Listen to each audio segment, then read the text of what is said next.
Pertandingan kalian, pertandingan yang kita sebagai atlet ini, atlet TGR adalah penampilan 3 menit. Hai, gue akan bales komentar dari teman-teman sekalian yang menanyakan berbagai pertanyaan, salah satunya seperti ini. Cara mengatur waktu agar stabil di 3 menit gimana, Kak? Sebenarnya pernah dibahas juga di YouTube gua, videonya yang ini.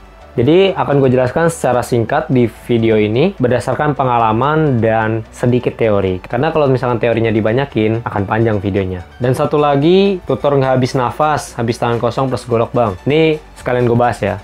Dari kedua pertanyaan ini sebenarnya hampir-hampir sama tujuannya. Untuk dapetin 3 menit yang tepat waktu dan mendapatkan stamina yang bagus sampai selesai penampilan. Jadi, yang pertama adalah tubuh kita ini perlu yang namanya adaptasi. Jadi, kalau misalkan pertandingannya hamin seminggu, kalau kita paksain dari nol banget, kita main 3 menit, itu nggak akan bisa. Jujur nggak akan bisa. Karena ujung-ujungnya bakal bisa sakit dan sebagainya gitu. Jadi, adaptasi itu perlu waktu. Kalau secara teori, adaptasi anatomi atau tubuh itu waktunya kurang lebih 1 bulan. Nah, jadi kalau alangkah baiknya efisiensinya adalah kalian mempersiapkan berprogres mulai dari main per menit, lalu main per 2 menit, lalu terakhir main 3 menit, ditambah 3 menitnya kali berapa gitu. Misalkan 3 menitnya kali 3 set, atau 3 menit plus 1 menit. Nah, itu kalian variasikan, tapi dengan range waktu kurang lebih 1-2 bulan gitu guys. Kalau misalkan hamin 2 minggu, hamin seminggu, kayaknya itu sangat sulit. Bisa, cuma hanya untuk orang-orang tertentu aja. Hanya orang-orang yang mempunyai kekuatan dewa lah, bisa dibilang gitu. Lalu yang kedua adalah perbanyak penampilan. Bagaimanapun itu, pertandingan kalian, pertandingan yang kita sebagai atlet ini, atlet TGR adalah penampilan 3 menit. Ya mau tak mau kita latihan terus 3 menit gitu. Misalkan hari ini latihannya 3 menit, besok latihannya 3 menit lagi gitu. Tapi tetap diimbangi dengan koreksian dan pembenaran gerakan.